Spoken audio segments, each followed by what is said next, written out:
A mother wrote me and said, quote, "Sometimes my husband comes home while I'm doing fun time with my children before sleeping. We might hide ourselves under a blanket or wherever to hide from Dad, and the kids love it," end quote. Hiding gives children so many pleasures. It's fun to surprise people and see their facial expressions and body language, and kids like being ones doing that surprise and eliciting the response. And there's even a sense of power from doing that for the kids. In this case, a healthy kind of power. They need that feeling. They love feeling like they make choices on the same level as adults. They choose to surprise the parents. They're in control. They like it, and it's good for them. Mom continued, "Today, I decided to hide with my son, KG, age 3, while his sister, Norie, age 6, hid somewhere on her own. Dad found KG and me immediately, but could not find Norie, the older kid, the girl. But KG told Dad where Norie was hiding." We know where this is going. Of course he did. Everybody likes sharing a secret. It makes them feel like they're in control. Makes them feel special. And when you share a secret, everybody listens to you. I'm Greg Bear. Can you imagine how different your life would be if someone had taught you how to manage disappointments when you were young? You can be that parent who teaches real life skills to your kids. Like and subscribe this channel and get practical, critical, really important lessons that you need for raising confident, creative, and cooperative kids. Now, back to Mom. Norie came to me crying, of course, that KG spoiled her hiding place.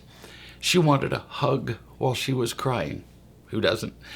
But I held her back a little. This is still Mom talking. I thought she needed to stop whining and talk about it before I hugged her. I didn't know what to do, for sure. End quote. So, your daughter, 6 years old, she knows that the rule is zero whining and use your words.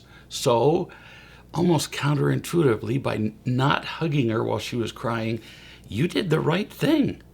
With firm compassion. It's not like you punched her, threw her out a window, or knocked her down. Oh, you just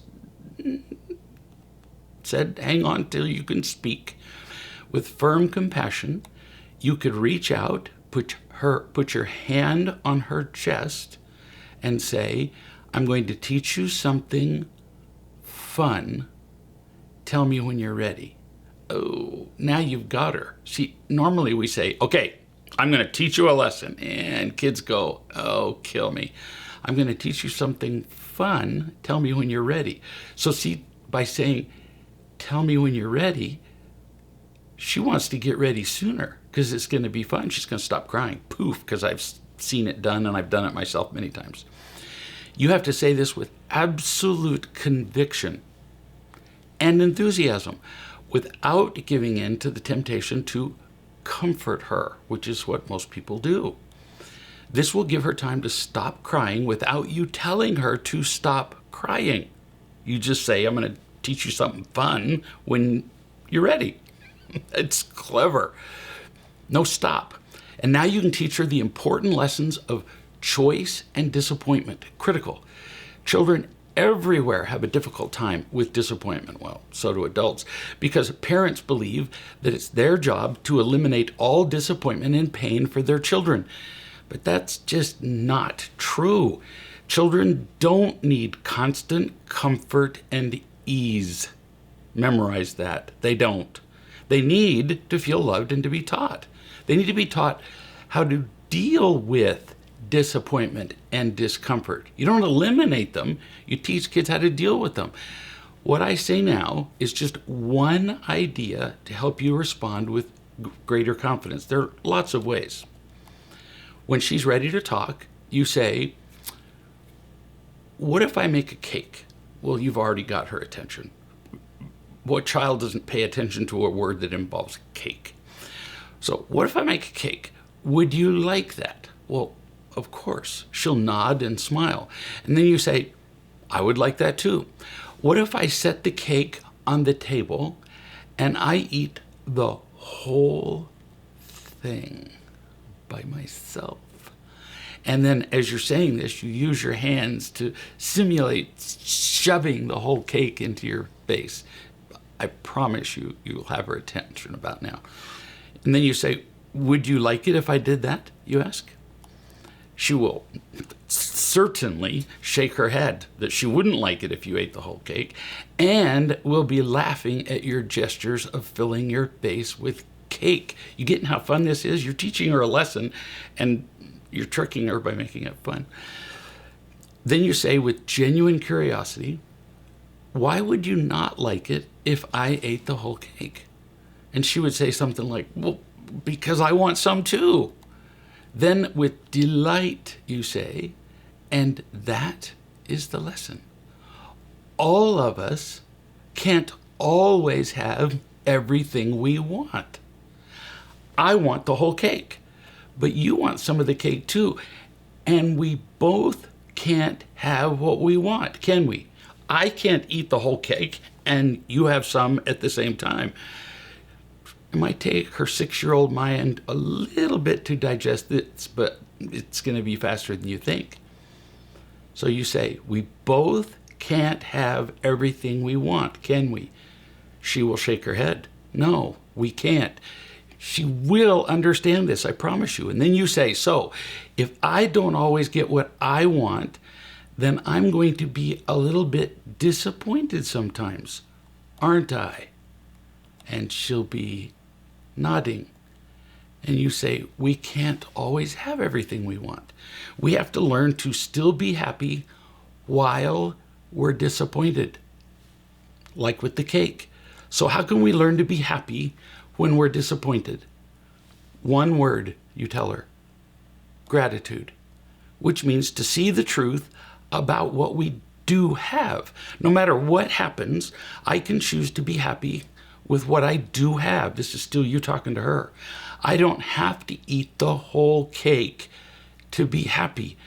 I can share a piece with you and I'd still have cake, right? She's going to be nodding vigorously now. And then you say, you wanted to stay hidden from Dad.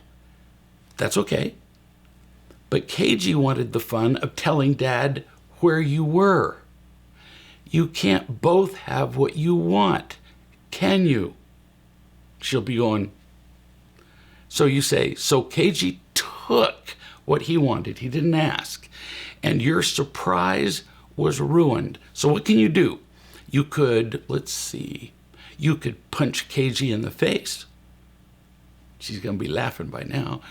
Would that work if you punch KG in the face? She'll smile. And you say, nah, that wouldn't be kind. So let's see what we could do. We could feel disappointed, and that's natural, that's okay. You felt disappointed. You could cry about your disappointment. You tried that and you weren't happy. Your face screamed, I'm not happy. 3. You could tell me about your disappointment. You could just come up to me and say, Mom, I'm really disappointed that KG did that. And then I could teach KG a lesson about not spoiling surprises. That would work so much better than crying about it. Or 4, you could remember what you do have. You have me to love you, Dad to love you, a house that keeps you warm in the winter, a soft bed and a warm blanket, and you just go on and on about things she likes, and you have chocolate cake, and then you say, so you tell me some things that you have. And she tells you some of the things she likes. And you say, you have so much to be grateful for. When you remember that, you won't be so disappointed when there's one thing you don't get. And you can ask KG not to tell Dad anymore where you're hiding.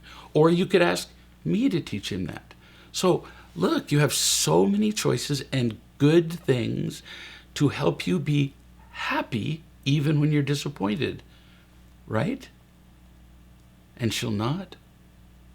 Mom was pleased to learn ways to teach Nourier. Disappointment and pain are inevitable in life. Period. They're even desirable in the process of learning to be strong and resilient. If we want our children to be happy, we have the responsibility of teaching them how to handle disappointment and discomfort in more productive ways. And we can learn how to do it.